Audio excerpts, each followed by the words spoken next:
오늘 아마 많은 분들이 학창 시절의 선생님이나 또 영적인 스승들을 찾아뵙고 감사의 마음을 전했을 것 같습니다. 맞습니까? 네. 오늘 스승의 날이잖아요. 공교롭게도 휴일이기 때문에 그런 일들이 많았을 것 같습니다. 너무나 잘 알려진 CM송인데 말하지 않아도 알아요. 바라보면 그런 CM송이 있는데요. 우리가 굳이 말하지 않아도 마음과 마음이 통할 때가 있습니다만 이왕이면 얼굴을 마주하고 감사와 사랑의 마음을 나누는 것이 더 좋지 않나 그런 생각을 해보게 됩니다. 제가 오늘 이 자리에 설교자로 서 있는데요. 설교자로서 또 청중 여러분과 함께 마음과 마음이 통하는 이심전심의 은혜가 있기를 간절히 바랍니다. 오늘 설교의 제목이 가드사람 이때입니다. 가드사람 이때. 이때라고 하는 이 성경의 인물이 우리에게는 굉장히 좀 낯선 인물입니다. 어느 나이가 지긋하신 담임 목사님이 계셨는데 젊은 부교육자에게 이렇게 부탁의 말씀하셨대요. 목사님, 성경에서 이때를 좀 찾아봐 주시겠어요? 그랬더니 젊은 목사님이 바로 성경을 검색해서 다음과 같은 성경 구절을 보냈다고 합니다. 보실까요? 네. 그가 여러 산당들을 제거하며 주상을 깨뜨리며 아세라 목상을 찍으며 모세가 만들었던 놋뱀을 이스라엘 자손이 이때까지 향하여 분영함으로 그것을 부수고 느우수단이라 일컬었다. 네, 여러분 그 성경에 로또가 있다는 담임 목사님의 말씀이 생각나지 않습니까? 네, 로또 그와 함께 갔으며. 물론 우리 사랑의 목사님들은 이때를 잘 아세요. 여러분 우리에게 상당히 낯선 인물 이때인데요. 제가 이때에 대해서 오늘 여러분과 나누고자 하는 것은 그의 삶에서 제자도를 발견할 수 있기 때문입니다. 제자란 과연 어떤 사람인가? 제자의 삶은 과연 어떠해야 하는가? 이런 질문들을 여러분의 마음을 좀 품으시고 저와 함께 본문을 함께 묵상하시면 참 좋겠습니다. 우리가 함께 읽은 본문 19절 말씀을 보시면 그때에라는 단어로 시작해요. 그때에. 여러분 그때가 언제일까요? 압살롬이 반역을 일으켜서 다윗이 다급하게 예루살렘을 떠날 때, 그 도망갈 때를 이야기합니다. 그때에 다윗을 따라 함께 나온 사람들이 많이 있었는데 그들 중에 가드 사람 600명이 포함되어 있어요. 우리 함께 18절 말씀 읽어보겠습니다. 시작. 그의 모든 신하들이 그의 곁으로 지나가고 모든 그렛 사람과 모든 블렛 사람과 및 왕을 따라 가드에서 온 모든 가드 사람 600명이 왕 앞에서 행진하니라. 이 가드 사람 600명의 지휘관이 바로 이때입니다. 여기에서 가드가 지명인데요. 당시 이스라엘의 가장 강력한 대적이었던 블레셋에 5개의 큰 성읍이 있었는데 그 중에 하나가 가드입니다. 여러분이 잘 알고 계시는 골리앗의 고향이 가드예요. 그러니까 이때는 이스라엘 사람이 아니고 심지어 적군의 장수인데 다윗의 부하가 되었다, 이런 말이죠. 그렇다면 이때가 언제 다윗의 부하가 되었는가? 또 왜 그가 다윗의 부하가 되었을까? 성경이 우리에게 자세한 이야기를 해주지는 않습니다만 우리가 좀 상상력을 조금 동원해 보면 그 이유를 발견할 수가 있습니다. 여러분 다윗이 사울에게 쫓겨다닐 때 아둘람 굴에 있었던 거 기억하시죠? 그때 환난당한 사람들, 빚진 자들, 여러 사람들이 함께 모여서 생활했었습니다. 그 시절에 블레셋이 그일라라고 하는 한 동네를 침략하게 됐는데 다윗이 구조 요청을 받고 하나님께 묻고 또 묻고 마음의 결단을 세워서 600명의 군사들과 함께 그일라를 구해냅니다. 이때 아마도 이때가 다윗을 만났을 가능성이 있어요. 왜냐하면 그일라와 가드가 굉장히 지리적으로 가깝습니다. 다음으로 사울의 위협이 계속 되니까 다윗이 굉장히 두려움에 사로잡혀서 극단적인 행동을 하게 되는데 블레셋 땅으로 망명을 가죠. 사무엘상 27장 2절 말씀입니다. 다윗이 일어나 함께 있는 사람 600명과 더불어 가드 왕 마옥의 아들 아기스에게로 건너가니라. 여러분, 다윗이 누구에게로 건너갔다고요? 가드왕 아기스에게로 갔어요. 그런데 이때가 가드 사람이니까 다윗과 이때가 아기스 왕 밑에서 함께 활동했을 가능성이 높습니다. 성경에는 약 1년 4개월, 16개월의 시간 동안 머물렀다고 기록하고 있어요. 마지막으로 다윗이 남유다와 북이스라엘의 통합한 왕이 된 이후에 여러 전쟁에서 승리하게 되는데 가드도 점령하게 됩니다. 역대상 18장 1절 말씀 제가 읽겠습니다. 그 후에 다윗이 블레셋 사람들을 쳐서 항복을 받고 블레셋 사람들의 손에서 가드와 그 동네를 빼앗고, 결정적으로 이 순간에 이때가 다윗의 부하가 됐을 가능성이 큰 것이죠. 여러분, 상당히 합리적인 설명이죠? 네. 자, 그렇다면 왜 이때가 이방 사람으로서, 그것도 대적으로 싸웠던 다윗의 부하가 되었을까? 우리는 그 힌트를 19절과 20절에 기록된 다윗의 말을 통해서 생각해 볼 수 있습니다. 우리 함께 19절과 20절 말씀 읽겠습니다. 시작. 그때의 왕이 가드 사람 이때에게 이르되 어찌하여 너도 우리와 함께 가느냐? 너는 쫓겨난 나그네이니 돌아가서 왕과 함께 내 곳에 있으라. 너는 어제 왔고 나는 정처 없이 가니 오늘 어찌 너를 우리와 함께 떠돌아다니게 하리요? 너도 돌아가고 내 동포들도 데려가라. 은혜와 진리가 너와 함께 있기를 원하노라 하니라. 아멘. 이 다윗의 말에는 다윗의 성품이 잘 드러나 있죠. 다윗은 자신이 아니라 상대방인 이때를 먼저 생각합니다. 이때의 상황을 잘 알고 있었기 때문에 그에게 부담을 주기를 원하지 않았어요. 그리고 이때뿐만 아니고 그의 부하들에게도 관심을 나타냅니다. 그리고 하나님의 은혜와 진리가 이때와 함께 있기를 바라고 축복합니다. 참고로 여기에 이제 은혜라고 하는 단어가 우리가 잘 알고 있는 헤세드라는 단어예요. 헤세드. 다시 말해서 다윗의 이 말에는 하나님의 사랑과 신실하심이 온전히 담겨 있는 것이죠. 그러니까 이 다윗이 평소에 보여주었던 이 하나님의 성품이 이때에게 큰 영향력으로 다가왔을 것입니다.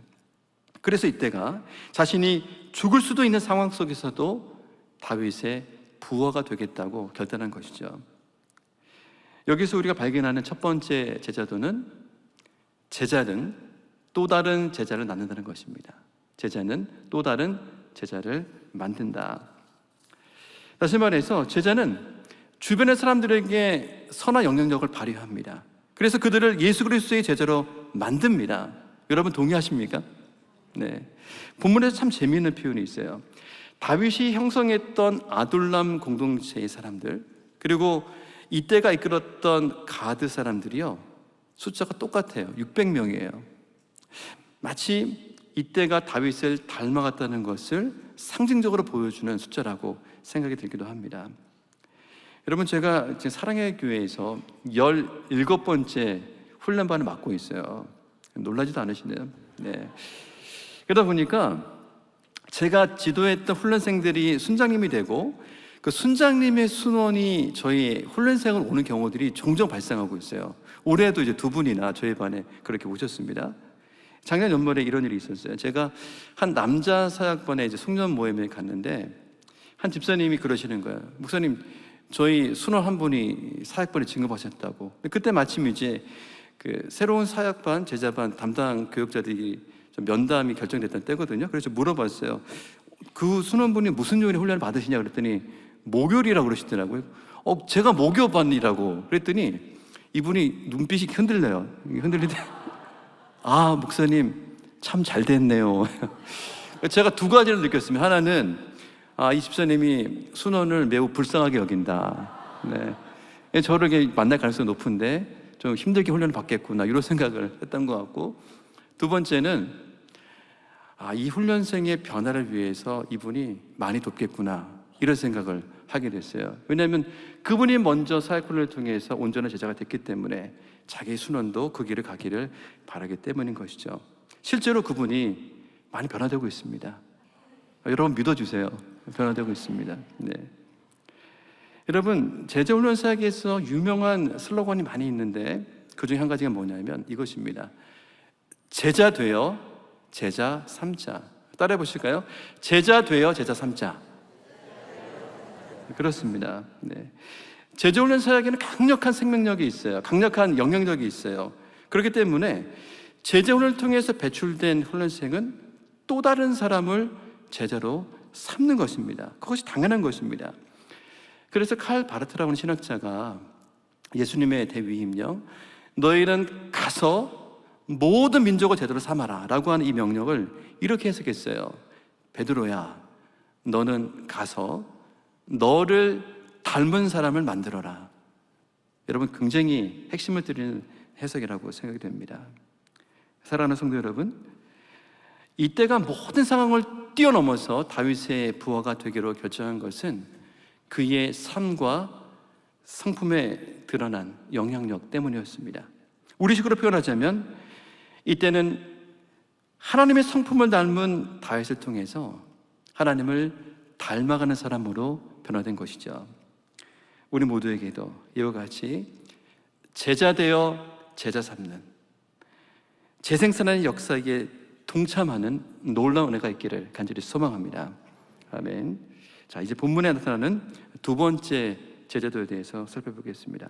우리와 함께 21절 말씀 읽겠습니다. 시작. 이때가 왕께 대답하여 이르되 여호와의 살아계심과 내 주 왕의 살아계심으로 맹세하옵나니 진실로 내 주 왕께서 어느 곳에 계시든지 사나 죽으나 종도 그 중 있겠나이다 하니. 다윗을 향한 이때의 마음이 잘 표현된 문장이죠. 먼저 이때가 다윗을 부를 때 반복적으로 이렇게 말하고 있어요. 내 주 왕, 내 주 왕 이렇게 표현하는데 영어 성경에도 My Lord, the King 이렇게 번역을 했습니다. 근데 같은 그 영어 성경을 보니까 이 본문에 나타난 여호와라고 하는 단어를요 대문자 L을 써서 Lord라고 번역을 했어요. 왜 이렇게 번역했을까? 의도가 있을 것 같은데 제가 볼 때는 이때가 다윗을 나의 주 이렇게 고백할 때 마치 하나님의 버금가는 존재로 다윗을 인정하는 그 마음이 담기지 않았나 이런 생각을 해보게 됩니다. 이것은 바로 이어지는 그의 말을 통해서 다시 한번 확인할 수가 있죠. 진실로 내 주 왕께서 어느 곳에 계시든지 사나 죽으나 종도 그곳에 있겠나이다. 다윗이 도망자가 되든지 떠돌이가 되든지 아무 상관없이 다윗이 있는 곳이라면 죽음을 각오하고 따라가겠다. 이러한 이때의 고백인 것입니다. 참 인상적이죠. 여기서 우리는 두 번째 제자들을 발견하게 되는데요. 제자는 전적으로 위탁합니다. 제자는 전적으로 위탁한다. 여러분, 지금 여러분의 머릿속에 지금 떠오르는 인물이 하나 있을 것 같아요. 전적 위탁의 상징 누굽니까? 룻이죠. 룻. 담임 목사님께서 전적 위탁 언급하실 때마다 자주 인용하는 인물이죠. 그 시어머니 나오미를 따라가기로 작정한 룻의 고백 잘 아시지만 한 번 더 살펴보겠습니다. 룻기 1장 16절과 17절 다 같이 읽습니다. 시작. 룻이 이르되 내게 어머니를 떠나며 어머니를 따르지 말고 돌아가라 강권하지 마옵소서. 어머니께서 가시는 곳에 나도 가고 어머니께서 머무시는 곳에서 나도 머물겠나이다. 어머니의 백성이 나의 백성이 되고 어머니 하나님이 나의 하나님이 되시리니 어머니께서 죽으시는 곳에서 나도 죽어 거기 묻힐 것이라. 만일 내가 죽는 일 외에 어머니를 떠나면 여호와께서 내게 벌을 내리시고 더 내리시기를 원하나이다 하는지라. 아멘. 제가 이렇게 하이라이트를 표시해 달라고 말씀을 드렸었는데 오늘 본문에 기록된 이때의 고백, 진실로 내 주 왕께서 어느 곳에 계시든지 사나 죽으나 종도 그곳에 있겠나이다. 이때의 고백과 롯의 고백이 너무나 비슷합니다. 이와 같이 제자는 자신의 모든 것을 전적으로 예수님께 맡기는 사람이죠. 그런데 이것이 그렇게 쉬운 일이 아니에요. 제가 어느 날 사역을 마치고 집에 돌아갔는데 집안 분위기가 썰렁해요. 그러니까 아내를 보니까 굉장히 심각하게 소파에 앉아있고 애는 책상에 앉아있고 뭔가 딸에게 문제가 있다 이렇게 판단이 돼가지고 아내한테 물어봤어요. 무슨 일이 있었냐 이랬더니 저 아내가 이렇게 말하는 거예요. 목사 딸이 구원의 확신이 없다. 목사 딸이 구원의 확신이 없다. 너무 놀래가지고 무슨 일이냐 했더니 제 아내가 이제 자녀의 그 신학 상태 점검했던 것 같아요. 얘가 첫 번째 관문은 잘 통과를 했어요. 예수님이 나의 죄를 위해 돌아가시고 3일 만에 부활하셨다 고백했다는 거예요. 문제는 두 번째 관문입니다. 아내가 이렇게 질문했대요. 선우야, 너는 예수님께 내 삶의 모든 것을 맡길 수 있겠니? 그랬더니 제 딸이요, 그거 안 되겠다고, 그거 어떻게 하냐고 이랬다는 거예요. 그래서 아내가 충격을 받고 심각한 모습으로 앉아 있었던 것이죠. 그래서 제가 아내에게 그랬어요. 당신은 성숙한 그리스도인이니까 예수님은 나의 유일한 주인으로 고백하는 그 믿음이 있는 것이고, 우리 소녀는 아직 어린아이의 믿음이니까 앞으로 성장하면 그 고백을 할 수 있을 거라고 얘기를 했었습니다. 사랑하는 성도 여러분, 제가 이 시간 진지하게 여러분들에게 동일하게 한 질문을 던져보겠습니다. 여러분은 여러분의 삶의 모든 것을 우리 주 예수님께 맡길 수 있습니까? 아멘. 생각보다 큰 목소리가 나왔네요. 네. 제가 어느 날 우리 후배 목사님의 그 카톡 프로필 사진을 보다가 마음에 좀 묵직한 감동을 받은 글을 읽은 적이 있어요. 제가 한번 읽어보겠습니다. 제목은 예수 중독자입니다. 나 예수 중독자 되어야 하겠다. 술 중독자는 술로만 살다가 술로 인해 죽게 되는 것이고, 아편 중독자는 아편으로 살다가 아편으로 인해 죽게 되나니, 우리도 예수의 중독자 되어 예수로 살다가 예수로 죽자. 우리의 전 생활과 생명을 주님 위에 살면 주같이 부활된다. 주의 증인이 주만 위에 일하는 자 되고 내일 되지 않게 하자. 사랑의 원자탄으로 잘 알려진 손양호 목사님이 남기신 글입니다. 사랑하는 성도 여러분, 오늘 본문의 주인공 이때가 다윗을 향해 고백했던 것처럼, 또 루시 그의 사랑하는 어머니 나오미를 향해서 호소했던 것처럼, 또 손양호 목사님께서 강력하게 외치셨던 그 고백처럼 우리 모두 예수님을 우리의 유일한 삶의 주인으로 고백하며 전적 위탁하는 은혜가 있기를 간절히 소망합니다. 이제 마지막 세 번째 제자들을 살펴보겠는데요, 우리 함께 22절과 23절 말씀을 한 번 더 읽겠습니다. 시작. 다윗이 이때에게 이르되 앞서 건너가라 하매 가드 사람 이때와 그의 수행자들과 그와 함께한 아이들이 다 건너가고 온 땅 사람이 큰 소리로 울며 모든 백성이 앞서 건너가매 왕도 기드론 시대를 건너가니 건너간 모든 백성이 광야길로 행하니라. 이때의 고백을 받아들인 이 다윗이요, 이때에게 기드론 시내를 건너가라 이렇게 명령합니다. 기드론 시내는 그 예루살렘의 동쪽에 있는 시내인데요, 이 기드론 시내를 건너가면 감람산이 있습니다. 그 감람산 동쪽 배탈로 쭉 내려가면 내리막길인데 요단강까지 이제 광야지대를 지나게 되어 있습니다. 그러니까 다윗이 도망자의 길, 고난의 길을 출발하면서 이때에게 선봉장의 임무를 주는 것입니다. 선봉장. 다시 말해서 이때에게 우선적인 헌신을 요구하는 것이죠. 제가 군에 있을 때 소대장 생활을 한 2년 했는데요, 좀 못 믿으시는 눈치인데 정말입니다. 네. 제가 2사단 17년대 3대대 9중대 1소대장이었어요. 한마디로 하면 선봉소대장이었다. 제가 선봉이었습니다. 그 선봉소대는 아시는 분은 아시는데요, 부대가 행진을 하면 가장 먼저 가요. 척후병으로 2명을 먼저 보내고, 그 다음에 이제 선봉 분대를 배치를 하고, 그 다음에 제가 소대원들을 끌고 가는 건데, 제 뒤로 이제 대대장님과 구대 이제 대대 병력들이 따라오는 것이죠. 훈련을 진행하면 우리 선봉소대에 여러 상황이 막 부여가 돼요. 예를 들어서 뭐 전방에 지뢰지대가 발견됐다, 뭐 적군의 진지가 발견됐다, 뭐 화생방 상황이 펼쳐졌다, 뭐 이러면 선봉소대장이 조치를 막 합니다. 그 상황이 딱 종료가 되면 저희 소대 뒤를 따라오는 대대장님과 500명 되는 그 병력들이 아주 무사하게 그 지점을 통과하는 거예요. 그러니까 이때에게 주어진 임무도 비슷했을 거예요. 자신의 뒤를 따라오는 다윗과 그 나머지 병력들을 안전하게 지키는 그 사명을 위해서 우선적인 헌신을 감당하는 것이죠. 이와 같이 제자는 사명을 위해 헌신합니다. 제자는 사명을 위해 헌신한다. 담임 목사님이 즐겨 사용하시는 문장으로 표현하자면 제자는 사명이 목숨보다 중요하다는 사실을 믿고 그대로 살아낸다, 이런 의미입니다. 그런데 여기서 우리가 한 가지 묵상할 게 있어요. 여러분, 다윗은 예수님을 가장 잘 보여주는 사람입니다.